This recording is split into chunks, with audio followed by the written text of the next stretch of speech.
Freedom doesn't disappear overnight. It disappears when the system starts to fail, and instead of fixing those failures, the state finds someone to blame.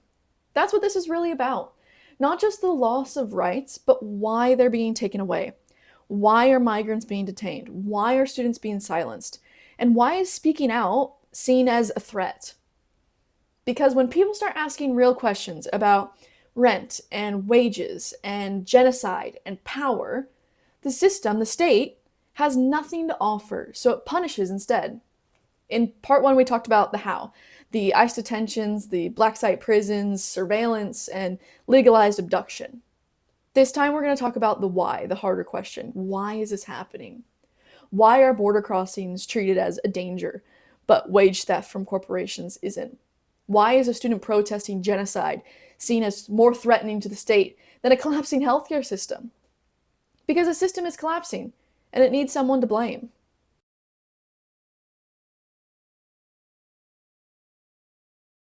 Neoliberalism is more than just an economic theory.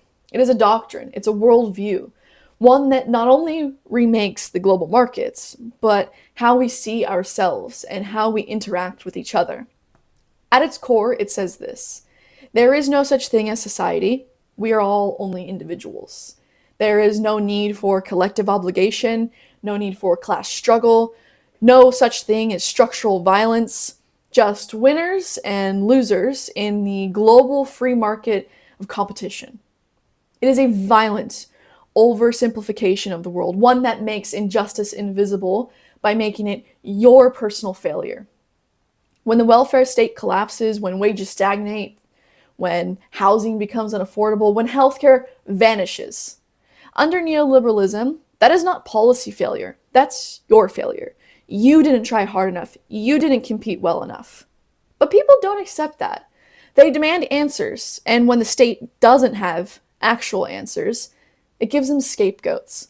Blame the trans fencer, blame the drag queen, blame the undocumented migrant, blame the student demanding an end to genocide in Palestine. When a system based on endless growth can no longer provide stability, it starts offering punishment instead.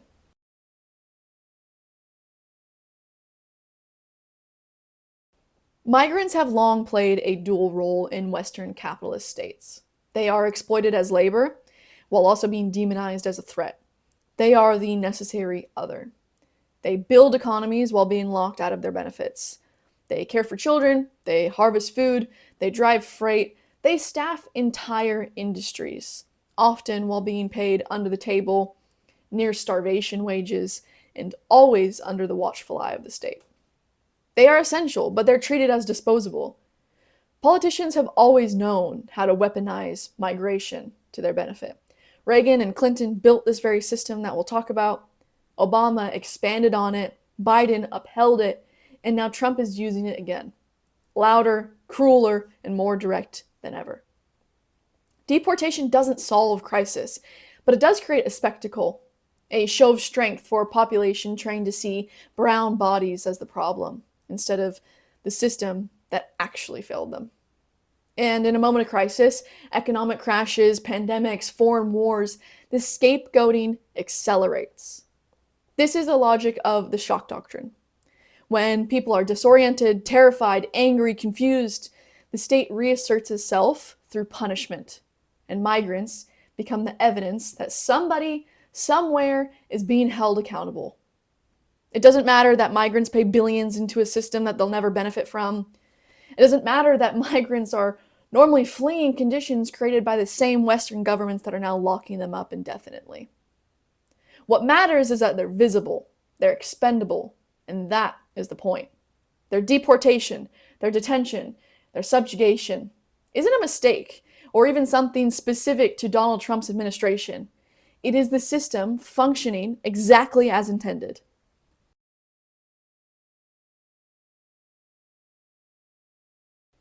If migrants are punished for what they represent, then students are being punished for what they understand. Students protesting right now against genocide, against imperialism, against tuition hikes, and police on campus, they're not just angry, they are informed. They've seen how universities invest in weapons manufacturers. They've learned how neoliberalism has gutted their futures. They've made the connection between the genocide in Palestine and the exorbitant police budget in their very own city. That is what makes them a threat. Not to public safety, not to order, but a threat to capital. Because to challenge war is to challenge profit. To challenge surveillance is to challenge state control. To challenge borders is to challenge the foundational idea, the foundational lie of the nation state. The student protester doesn't just hold up a sign, they hold up a mirror. And when the state sees its own violence exposed, it doesn't reflect, it retaliates. It revokes visas, it silences speech, it targets organizers. A quiet purge disguised as policy.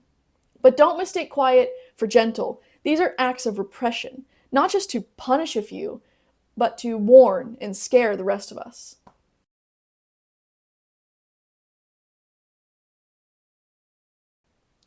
At first glance, undocumented migrants and pro-Palestine student organizers may appear unrelated. They move through different spaces, and they face different types of criminalization. But in this political moment, they are both being treated by the state as threats, not because of what they've done, but because of what they represent. Undocumented migrants are currently being positioned as the cause for a national decline.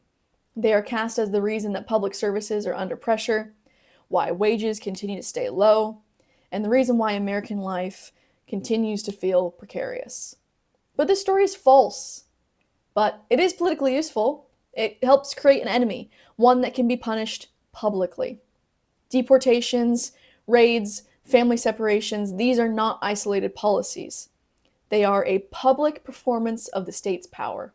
They allow the state to appear as though it is taking action, while avoiding the real causes of instability, corporate extraction, austerity, and decades of bipartisan economic violence on the working class.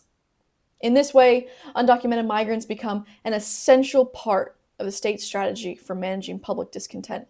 They are not targeted because they're the problem, but because their visibility allows the state to redirect attention away from its own failures. Pro-Palestine student protesters play a different role and face a different type of repression. They're not cast as economic threats, but as threats to national unity, to social cohesion, to the ideological story that the United States and its citizens tell about itself. They're accused of extremism, of anti-Semitism, of making campuses unsafe. They're painted as un-American, not because they advocate for violence, but because they actually question it and question the legitimacy of it.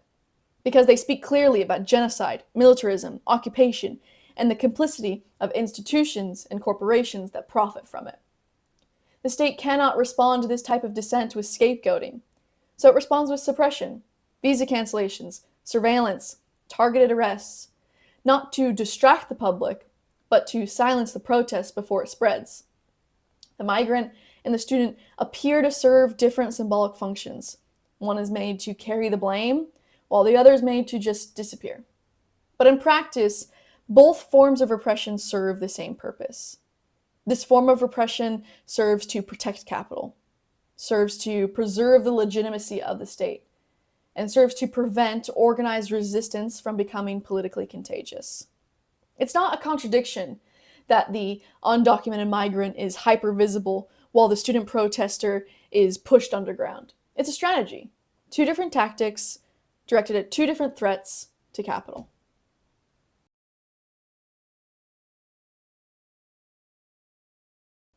Repression in the neoliberal state isn't just about force. It's about performance. Control made visible and palatable to the public. When the system can't provide stable housing, healthcare, or even dignity to its citizens, it pivots. It doesn't fix the problem, but it stages a solution. A migrant deported, a protest cleared, a student expelled. These are not policies, they're pageantry. Each one carefully crafted for public consumption. A spectacle designed to restore the illusion of order, to reassure frightened and precarious population that the state still has control. This isn't law and order, it's theater, carefully choreographed to convert systemic violence into acts of necessary protection. And it works. until it doesn't. Because theater requires belief, and when that belief begins to falter, the performance starts to fall apart. People begin to notice the same story playing out again and again. Different names, same outcomes. They start to see that deportation doesn't bring stability, that silencing dissent doesn't restore order, that scapegoating doesn't improve their lives. When people begin to see migrants as neighbors, not threats, when they recognize that student protesters are truth tellers, not agitators, when they understand the fire isn't coming, it's already here, burning through their rent, their wages, their future, the spectacle collapses. Not because it's exposed, but because it's no longer believed.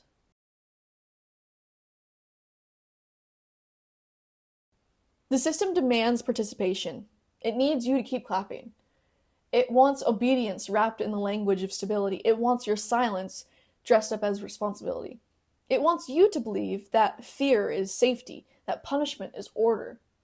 But every performance requires an audience. Every story needs belief to survive. Even the most violent systems rely on consent. Not necessarily agreement, but participation, a willingness to keep the machinery running, a decision, whether passive or fearful, to just play along. But belief can be withdrawn, consent can be broken. You don't have to clap. You don't have to repeat the lie. You don't have to call this safety when it's simply just control. You can walk away from the performance. You can refuse the script. You can turn towards each other. You can organize. You can disrupt the show. Because when enough people stop clapping, the show ends. And that's where something new can begin.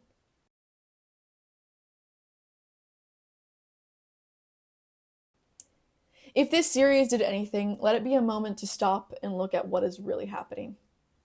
Let it make you uncomfortable. Let it make you angry. Let it make you ask what your role in all of this is, and then sit with it. Because the repression will not stop on its own. The people responsible will not hold themselves accountable. Ever. But there are people organizing against this very thing, right now. In your city, on your street, in your workplace, in your schools, they're fighting for something better. And they need more than just support. They need you to join them. Because the point of this series was never just to sit here and watch me. It was to act. Start where you are. Start with who you have. Start now.